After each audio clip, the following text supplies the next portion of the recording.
The decisions they make influence sports in Arizona now and in the future. Every move they make is news. Doug and Wolf present Newsmakers Week 2014. Presented by National Bank of Arizona. Arizona Sports. Now on 98.7 FM.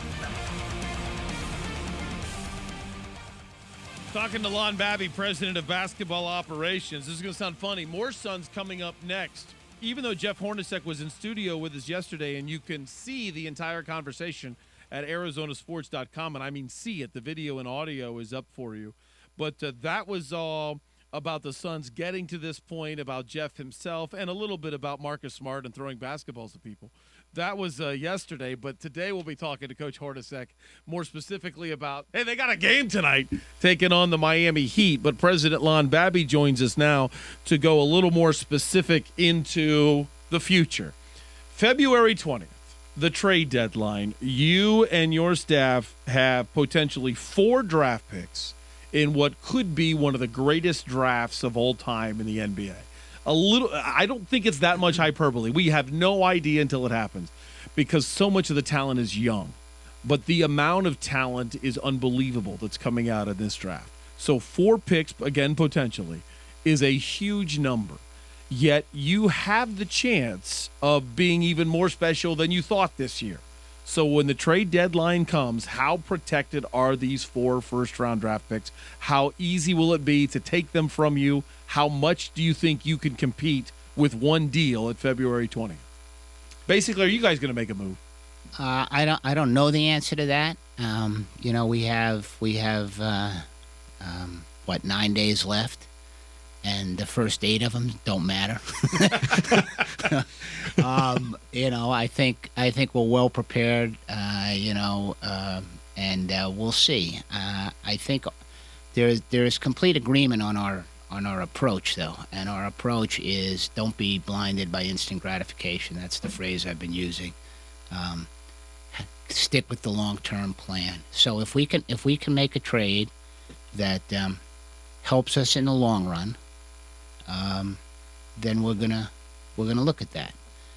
The challenge would be making a trade that might help us in the long run, that might hurt us in the short run. And so that's a calculation that's a little bit more complicated now because of where we are, and we love our team and we don't want to disrupt it.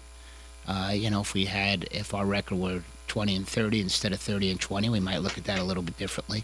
We have something special going on right now, and I don't think Ryan or I or Robert or Jeff want to disrupt that.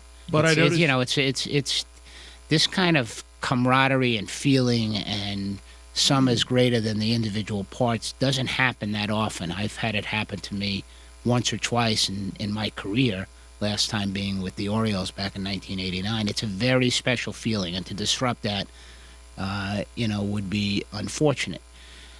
The other choice you have is to make a trade that will help us now, but not hurt us in the future. That was my follow-up. It sounds like you're leaving that kind of off the table. No, I'm not. That's very much a possibility. I mean, anything we can do to make ourselves better for the rest of this year, and by better I mean in the full scope of things, not just add more talent, but add it in a way that doesn't disrupt what we have and doesn't compromise the future, makes a lot of sense. So those are sort of the parameters. Whether anything falls within those boxes, it's too early to say.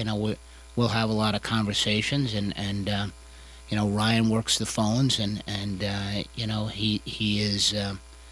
he is on top of everything that's going on. We both are, and we'll see what happens. But those are the principles we're going to follow. I can promise you that. Are you willing to confirm or deny that better equals Pau Gasol? No, I'm not going to talk about any individual player, and certainly not any individual player who is hurt right now. So, I mean, the one thing that continues to amaze me and frustrate me in this job is, just the lack of journalistic integrity. I don't mean integrity. I mean the standards. People write whatever they want to write without having information very often, and in this world, it's like a game of telephone. First guy says it might be possible. The second guy says, I hear it's happening, and the third guy says there are rumors that it's about to happen when none of it was true to begin with. So, without commenting specifically, we're just better off not talking about any rumors. There is a center in the NBA who's injured, who has a game on February 19th. Then the trade deadline happens about 7 hours after, maybe about 9 hours after tip-off. Is watching a player for one game enough time to evaluate his health? I don't. That's generic. It's generic, yeah. It might be Lakers Rockets I'm talking about, but it's still generic. I mean, it depends. It depends. So if he goes for like 20 and 10, he's on your radar. Yeah. Speaking. Next question. Exactly. Next. Thanks, Wolf. Go ahead. Yes, Lon. Speaking of evaluating players, you've got a guy in Eric Bledsoe that is incredibly talented. We've all seen that talent. Yet here he is, a guy that's going to be a restricted free agent at the end of this season, and he's had 2 stints now where he has been hurt. And my question to you is it a large enough sample size for you guys to make a determination, an evaluation that this is just a fluke, these injuries that he suffered, that this is not going to be the rest of his career, and because of that, you're willing to match any offer that he receives at the end of the year? I think our answer to that is yes, that we know enough about Eric as a player. Even more importantly, we've lived with him now for almost a year as a person. Like everything about him, like him as a teammate, like him as a representative of our franchise and everything that he stands for. And he's got a tremendous future. And I always feel in these medical situations that we have an extraordinary advantage because of the quality not only of our training staff, led by Aaron Nelson, but also the quality of our medical staff, led by Dr. Carter. And if they tell us, as I believe they will, that he's going to have a long and healthy career, then I'm willing to take my chances, and I think the whole organization would be willing to take our chances on that. And we know his circumstance better than anybody else would know it. So, I think he will be a Phoenix Sun for a long time. That would be my expectation and my hope. But part 2 of Wolf's question was, will you match any offer? Yes, if you ask me today, I'm going to say absolutely I'm going to match any offer. I would hope it doesn't come to that. I hope Eric has developed enough of a feeling, and my instincts are that he likes it here. He's very engaged in our team right now. He's rooting hard. You can learn a lot about a player when they're injured and in this circumstance. Mm-hmm. There are some players who will be sit there calculating what's in their own best interest. Is a team? Am I better off if the team fails without me? There's none of that in Eric Bledsoe. He's just the opposite. He's rooting as hard as he can, wants to see us succeed, and is anxious to get back and contribute and be part of it. And his return, when it happens, will be more important probably than any trade we can make on February 20th. So I think there's no question that we will not lose that asset. There's a subject matter that I can't imagine how difficult it was for you. The hardest probably time of your presidency of the Sun, in which the decision is made, Alvin Gentry isn't the right guy going forward. And even Alvin came on our show and said, guys, it was time for a change. Not very often do head coaches come out and say that. And you had the fan favorite choice of Dan Marley. You had Elston Turner, who was even Dan's choice, the idea of this is the experienced veteran assistant. You went with Lindsey Hunter, and it was pretty rough for a while there, and fans were very angry. You have a guy that's in the Ring of Honor in Dan Marley, and now he's just gone from the franchise. He's doing amazing work at Grand Canyon. So my question for you is, how is that relationship now with Dan Marley, Lon Babby, and the Phoenix Suns?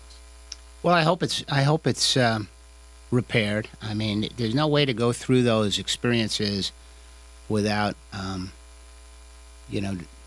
ruffling feathers, if you will. I mean, I've said a number of times privately, I'll say it publicly. I mean, I've been in this business for over 35 years and really don't think I made any enemies, which is pretty amazing. In the 3 years I've been in this job, I made a lot of enemies. And part of the reason is because you're just forced to make very difficult public decisions. You don't get them all right. You just want to get most of them right. So that was a very public decision. I felt like, and Robert felt like, had to be Lance's choice, with input. I'm not putting it on him. We all agreed with the decision that was made. I reached out to Dan before the season and, made sure that, we provided him. You guys talked?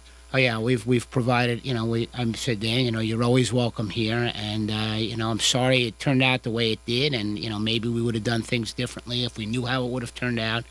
But be that as it may, you are a member of this Phoenix Suns family, and I think we've given him, season tickets to come when he can, and we know he has a busy schedule, and I hope that relationship, as time passes, that relationship will be solid. He's a great part of this community, a great part of this, the history of this franchise, and I have nothing but the highest regard for him. I can tell you Dan doesn't want me speaking for him, but I know him well enough to know that if he took your phone call, that means that he appreciated the fact that you were calling in the first place. Well, we had a very nice chat, and he's a great person and a larger than life figure in this community, and is doing a great job. Says a lot about you that you called.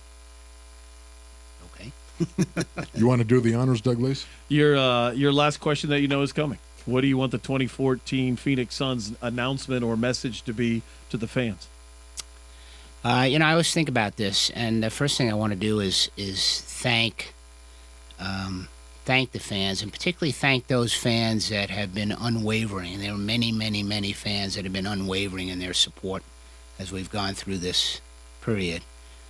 And then there have been other fans, I think, that have been a little bit more reticent, and I speak to them a little bit by saying that I think you should, in evaluating us, I feel with all due respect and hopefully some modesty, to be able to say our franchise is in a great spot now. We've got, I think a very smart, highly professional front office. We've got a truly outstanding coach and coaching staff.